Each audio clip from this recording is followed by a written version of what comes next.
Sign these divorce papers, Zara. You're an anchor dragging down the Williams family name. Your father's burial is the most convenient time to cut the rope. Darlington Williams' voice was a blade of ice cutting through the hot, humid air of the Greenview Memorial Park. The priest's final prayers still hung in the silence. Zara stood trembling and tears in her eyes, 6 months pregnant, watching the red earth settle on her father's casket. A flash of silver caught the sun as Darlington shoved the divorce papers towards her. Behind him, Ngozi, his colleague, smiled a cold, practiced smile. They thought they had broken her. Zara took the pen with tears in her eyes, her hand steadying on her swollen belly.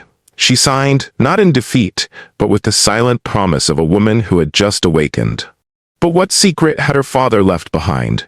And how much would Darlington regret demanding this signature at the edge of a fresh grave? Lagos is a vibrant and bustling city, full of life and ambition.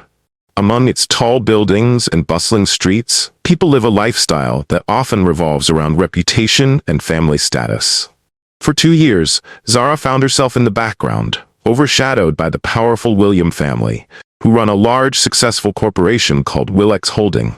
This family has made their wealth through significant property deals that have changed the look of the city's skyline.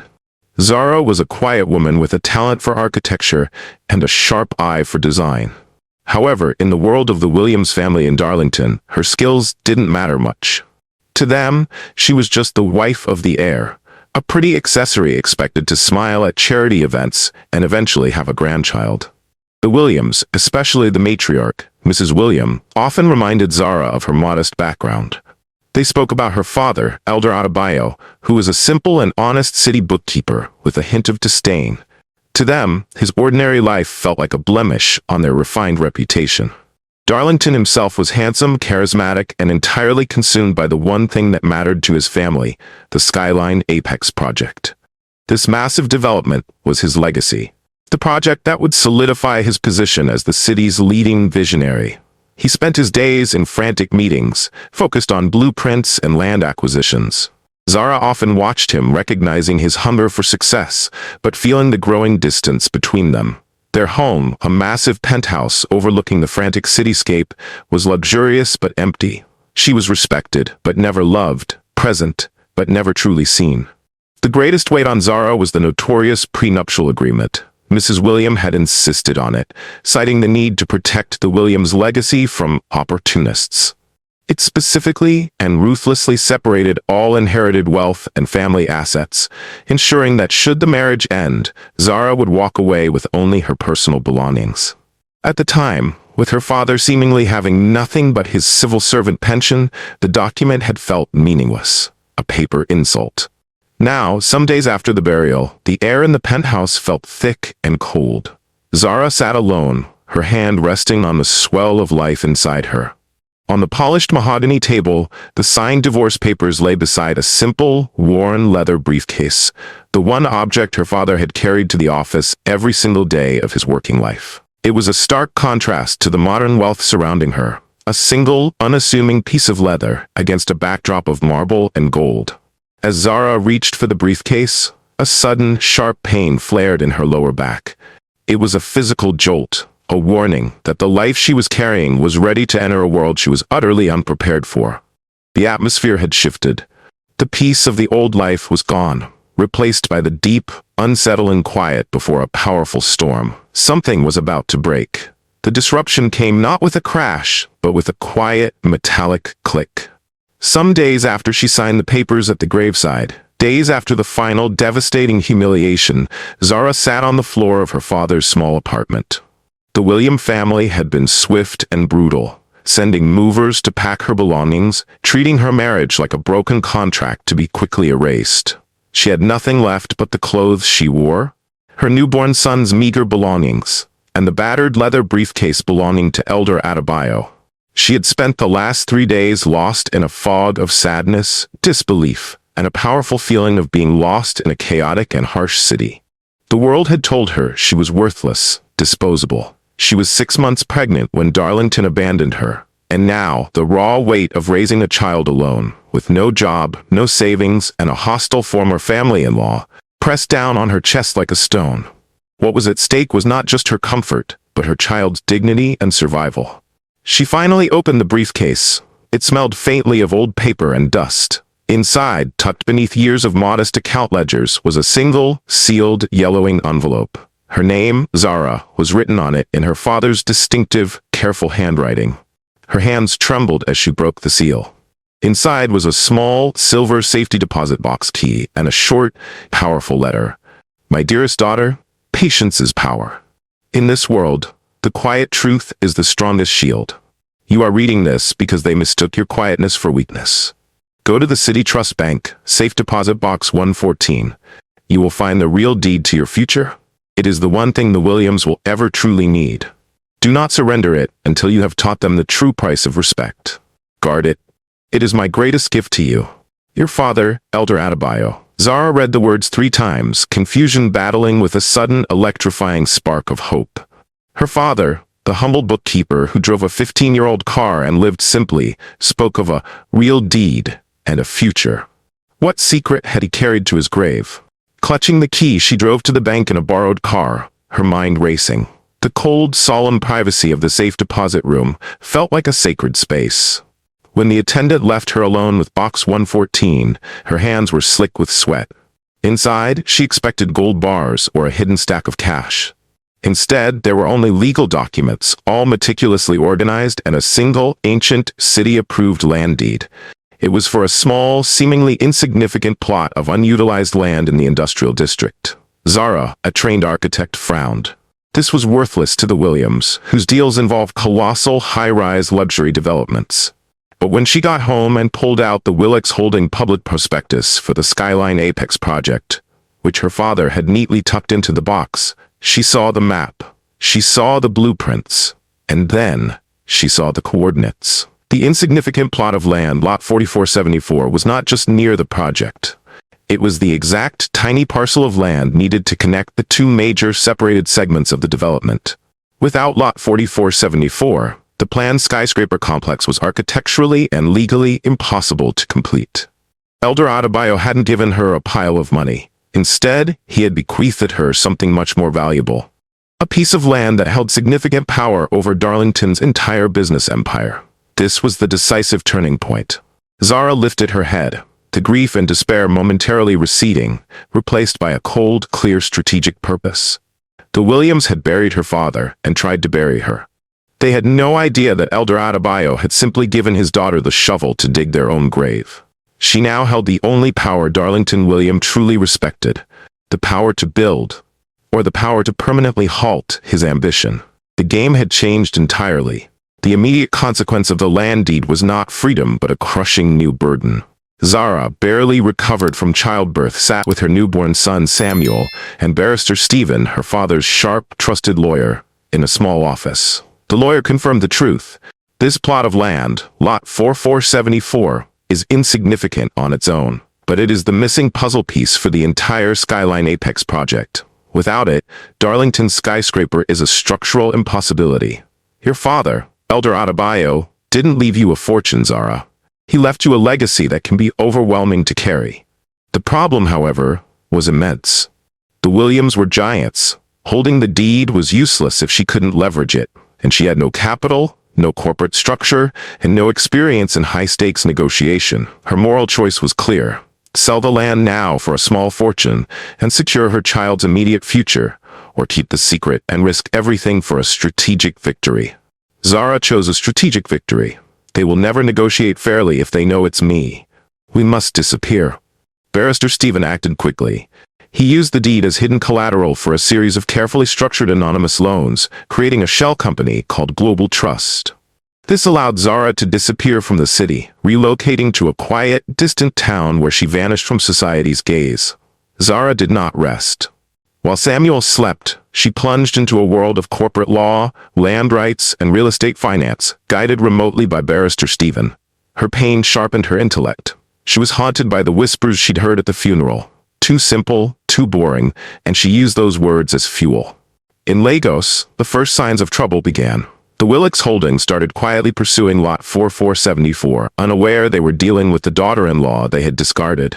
Their agents offered increasingly generous sums to the mysterious owner, But Barrister Stephen, acting for Global Trust, refused every offer, citing complex long-term strategic value. The delay was a slow-acting poison. Darlington, arrogant and oblivious, dismissed the issue as minor paperwork. But the Skyline Apex project's timelines began to slip. Investors grew nervous. The William family name, once a shield, began to attract doubt. The true twist arrived in a phone call. Barrister Stephen discovered that Ngozi, Darlington's mistress, had started working for a rival construction firm, taking all her project knowledge with her after Darlington had failed to secure her a partnership. Ngozi's betrayal was the first crack in Darlington's empire. They are panicking. Zara. They finally realize the land is not for sale, but they still don't know who they are fighting. Outside the small town window, the wind began to howl, a sharp, insistent sound. Zara looked at her 6-month-old son, Samuel, whose eyes already held a focused, quiet intensity that reminded her terribly of her father. She realized that Darlington's pride was about to lead him to lose everything, but the risk of being found out grew greater with each passing day. How long could she remain an invisible force before the Williams realized the bookkeeper's daughter was holding the pen? 6 years crawled past like slow hours in a dry season. 6 years of silence from Zara. 6 years of relentless pressure on by Williams Holding. The Skyline Apex project, Darlington's pride and his family's golden calf, was a ghost. It stood half-finished, a towering skeleton of steel and concrete, mocking the city with its incompleteness. The official story blamed logistical nightmares, but everyone whispered about the stubborn, missing piece of land. For Darlington, the pressure curdled into fear. His father, the elder Mr. William, retired early, his face etched with disappointment. Mrs. William, the matriarch, was relentless, driving Darlington to madness with her constant demands to fix this. His biggest moral test was his pride. He refused to admit the failure was anything more than bad luck, doubling down on aggressive, expensive legal battles against the anonymous Global Trust, battles they constantly lost. In her quiet town, Zara worked. Her son Samuel was 6 now, a brilliant boy who spent hours trying to draw a building complex and building towering structures out of his toy stacking blocks game. He was his grandfather, Elder Adebayo, reborn, quiet, focused, and strategic. Seeing Samuel thrive was Zara's strength and her shield against temptation. Sometimes, Barrister Stephen would bring news of a colossal offer from the Williams, enough money to guarantee a life of luxury. The temptation was real, but Zara always remembered her father's proverb: the hunter who ignores the small thorn will one day be halted by a single blade of grass. Darlington had ignored the thorn of a simple wife, and the blade of grass that was her father's deed. Tension filled the air in Lagos as signs of a major crisis loomed. The biggest lender to Williams Holdings, the Continental Investment Bank, called for a series of urgent, private meetings. Financial disaster was not just a possibility anymore. It was an unavoidable reality. A powerful sign appeared at the Skyline Apex construction site when an unexpected and fierce windstorm swept through. This unusual storm ripped the large Williams Holding banner from the top of the building. The banner was torn to shreds, and its remains were blown down into the busy streets below. Many saw this as a clear warning of trouble ahead. Darlington, stripped of his reputation, panicked completely. He publicly announced a final, desperate press conference to address the land issue. He was cornered, humiliated, and ready to beg. But as he prepared to face the world's judgment, a far more powerful, unseen force was at work. Barrister Stephen called Zara. "It is done, madam. The Continental Investment Bank is no longer their problem. It has been acquired. The new entity is called the Oasis Consortium. And who controls the Oasis Consortium? You do. We used your secured assets. You no longer just hold the land, you hold their debt and their destiny." On the day of the unfortunate press conference, a smooth black SUV arrived at the location. The door swung open, and from it emerged a beautifully dressed woman, her face entirely covered by a big, stylish hat. She was introduced as the representative for the Oasis Consortium, the mysterious entity that now held the Williams' fate in its hands. Who was this woman, this shadow of power? And what was the first word she would speak to the family who once silenced her? The final, desperate meeting was set in the grand, intimidating boardroom of Williams Holding, the very room where Zara had once sat silently through countless social dinners, listening to Mrs. William lecture on the importance of pedigree. Now the tables were reversed, but the atmosphere was thick with Darlington's panic. Everything was spinning out of his control. Ngozi, the woman he had betrayed his marriage for, had not stayed to face the music. Instead, she had leveraged her insider knowledge and left the city entirely, securing a position with a rival firm. In her last message to him, she had written, "I only chose someone who would succeed, Darlington. You were never that person." This act of betrayal led directly to his own downfall, leaving him feeling completely alone and at his lowest point. Darlington's father had finally given up, leaving the final negotiation to his son. "If you cannot fix this, you have no name," were the elder man's last, stinging words. Darlington was stripped of his family's shield, left only with his own incompetence. The Willeks holding fate now rested entirely with the Oasis Consortium, their primary creditor. Darlington, desperate, had prepared an elaborate, pitiful speech, planning to beg the consortium representative for mercy, promising the land deal would be finalized immediately. He believed, with his last shred of arrogance, that his family's name still held enough power to sway a mere representative. A shadow fell over the boardroom. The door swung open, and the representative of the Oasis Consortium walked in. Every head snapped toward her. She moved with a stillness and power that demanded attention, her expensive sleek suit screaming unlimited resources. She took her seat at the head of the immense mahogany table, positioning herself perfectly in the power seat. Darlington stared, swallowing hard. The large, sweeping hat still obscured most of her face, but the line of her jaw, the calculated poise of her hands resting on the table, felt terrifyingly familiar, like a half-remembered nightmare. He suddenly felt a strong, cold wave wash over him, even though the room was comfortably warm. His anxiety grew so intense that it felt almost like a hand was squeezing his throat. She did not offer a handshake. She did not offer a greeting. She simply nodded to Barrister Stephen, who sat by her side, an impassive, silent ally. Darlington stammered out his prepared plea, his voice cracking with fear and despair. When he finished, silence fell, heavy and absolute. The representative reached up, slowly and deliberately, and removed the wide-brimmed hat. Darlington's breath hitched, a gasp that was swallowed by the high ceiling of the room. It was Zara, the quiet wife he had called boring. The pregnant woman he had left crying at her father's grave. She sat there, 6 years older, her eyes holding the focused intensity of a diamond, hard, brilliant, and cutting. "Welcome, Mr. Darlington William. Before we discuss debt, you need to understand the true price of the asset you discarded. Tell me, Mr. Darlington William, what is the value of the legacy you chose to abandon for a simple lie?" Darlington William did not move. He was frozen, a statue carved out of sudden, bitter realization. The woman before him, Zara, was not the weeping, heavily pregnant figure he had discarded at the cemetery 6 years ago. Her composure was absolute, her silence louder than any shouting. The polished mahogany table felt like an executioner's block. "Zara, that's just not possible." "Wait, so you're part of Global Trust?"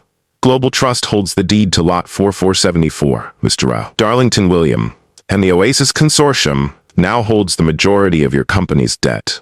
Did you truly believe a bookkeeper's daughter could only manage a small inheritance? My father taught me to build silently. He didn't amass gold. He amassed leverage." She slid a sleek tablet across the table. It displayed the full, devastating corporate structure, the interlocking ownership between her father's trust and the consortium. She controlled the land he desperately needed and the money he desperately owed. The walls of the boardroom, once symbols of his power, were now the bars of his cage. "You called me boring because I didn't understand your world of ambition. I understood it perfectly. I simply chose to observe, to wait. You gave me the blueprint for your destruction the day you insisted on that strict prenup, separating my inheritance from your family assets. You protected your money from me, but you never thought to protect your destiny from my father's wisdom." Darlington's head shook slowly, processing the magnitude of the betrayal, not from Zara, but from his own blinding arrogance. He realized the real purpose of the tiny land parcel, not wealth for her father, but a strategic weapon, held in reserve for moments of betrayal. But why now? Why let us struggle for 6 years? Because the knife is sharpest when the wound is deepest. The Oasis Consortium is prepared to absorb Willeks Holding. We will take the assets, clear the debt, and complete the Skyline Apex project, which will be renamed the Adebayo Towers. She picked up the Warren original deed to lot 4474 and placed it atop the stack of legal papers. The final price of the land, she made clear, was the entire William empire. Just as Darlington reached for the pen, a subtle knock came at the door. Zara nodded, and the door opened. Barrister Stephen, who stepped out earlier, entered, not alone, but guiding a small, confident boy by the shoulder. The boy, Samuel, 6 years old, wearing a smart school uniform, walked straight toward Zara, his eyes keen and focused, and handed her a small drawing of a skyscraper. Zara lifted the boy onto her lap. Darlington, you mentioned your rights, your child. Meet my son, Samuel Adebayo, 6 years old. He is good at drawing, just like his grandfather. You walked away from him at his grandfather's grave, convinced he was a burden. Look closely. He is the legacy you sold to save your family name. Darlington stared at his son's face, a mirror image of his own youthful eyes, now reflecting the intelligence of the grandfather he had mocked. He reached out a trembling hand, but Samuel simply shifted, moving closer to his mother. Sign the papers, Mr. Darlington William, and tell me, now that you've seen him, was he worth it? The boardroom fell into a silence heavier than any debt. Darlington's face was a perfect mask of devastating realization, a man who had stared into the deep hole and recognized his own catastrophic mistake. He reached out again, his hand shaking violently, not for the pen, but toward Samuel. My son, he whispered, the sound raw and broken. I have rights. Zara held Samuel securely against her chest, her posture unyielding. You have the rights you earned, Darlington. You abandoned him at the time of his deepest need, preferring a lie to the truth. You chose ambition over blood. Everything you did was witnessed and documented. Now, you will face the consequences of your character, not your resources. She stood up, still holding Samuel. The difference was striking. Zara, poised and in control, embodying the strength of the Adebayo Towers she was about to build. Darlington, slumped and defeated, the hollow shell of the Williams. The lawyers will handle the rest. She placed the original divorce papers back into the worn leather briefcase, the final, symbolic end to their shared past. As she moved toward the door, Darlington finally found his voice, a desperate, final plea. What will you tell him when he asks about his father? Zara stopped at the threshold. She looked back, and for a fleeting second, the quiet grief of the woman at the cemetery resurfaced. I will tell him the truth, Darlington. She paused, then delivered the final, most emotional consequence. And I will tell him that the man who wanted to build the Skyline Apex ultimately left his son to inherit the Adebayo Towers. The empire you thought you owned will now secure the future of the son you disowned. With that, Zara walked out of the magnificent boardroom, taking Samuel and the future with her. The door clicked shut, leaving Darlington alone in the vast, echoing silence of the room that was no longer his. The dust settled over Lagos, but the skyline itself had changed. The colossal, once-stalled structure that should have been the Skyline Apex now pierced the clouds as the gleaming Adebayo Towers. This building was not merely a structure of steel and glass. It was a monument to quiet wisdom and the fierce love of a father for his child. Zara, now at the helm of the restructured empire, never sought public praise. She dedicated herself to running global trust, not as a vehicle for personal luxury, but for ethical development and community empowerment, exactly as her father would have done. Darlington William, stripped of his power and his name's authority, retreated entirely from public life. He signed away almost all parental rights, a final act of cowardice and consequence, reserving only a brief supervised visit with his son Samuel once every few months. These visits were torture, not comfort. Darlington would see his brilliant son thriving in an environment built on his mother's strength and his grandfather's foresight. The William family's name, once a shield, became a stain. They learned too late that in the city, the true power does not always belong to those who shout the loudest, but to those who plan the longest. They had underestimated the strength of a discarded woman's grief and the depth of a bookkeeper's strategic love. This is the lesson the city learned. The hunter who seeks only the largest animal often misses the most valuable path. Darlington craved visible gold and status. He ignored the quiet gold of character and the strategic worth of a seemingly simple asset. Zara's revenge was not born of bitterness. It was an act of perfect justice. served cold and strategic. She didn't seek to destroy him as a person, but to dismantle the flawed, arrogant worldview that allowed him to discard her so cruelly.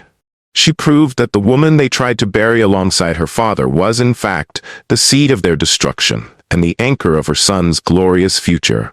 She now stands where her husband once ruled, a quiet queen of the concrete jungle, teaching the world that sometimes the most powerful woman in the room is the one who chooses to be silent until the perfect moment to speak arrives.